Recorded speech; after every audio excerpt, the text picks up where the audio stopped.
Comic books have become a billion-dollar-a-year business, and that's because everyone's reading them.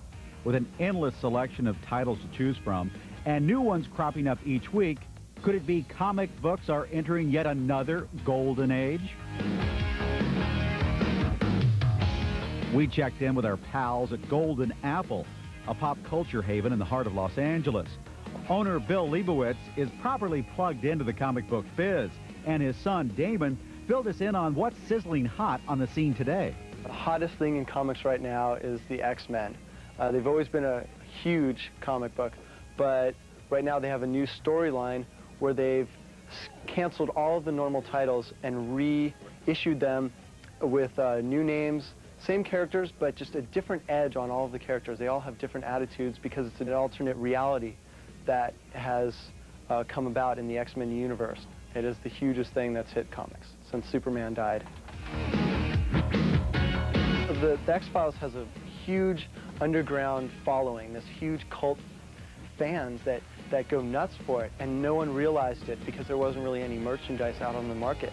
Now all of a sudden we have the comic book and people are going nuts. I mean, they're even buying magazines that have articles about the comic book in it. Anything that has the X-Files on it, they'll grab. There's two titles in particular that have been around, Wonder Woman and Flash. They're icons. They've been around for almost 50 years, and they have had a huge resurgence lately because of new artwork and new writers, great storylines, and the characters themselves have just been reshaped and reformatted to fit the 90s. Wonder Woman is this really tough, macho, amazing babe. Spawn has always been a major seller. It's a fantastic comic, beautiful artwork and the writing. It's very, very popular with kids and adults. And now there's a new line of toys. They're the best action figures that have been out in a long time. They're really well made, well put together. They look terrific. And they're helping the comic book go even farther than it has before.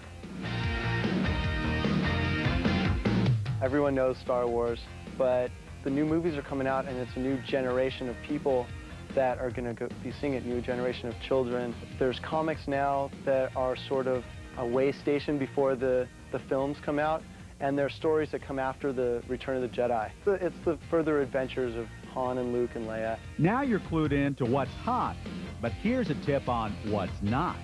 The worst is when someone comes in, oh, how much is this going to be worth in a couple of years?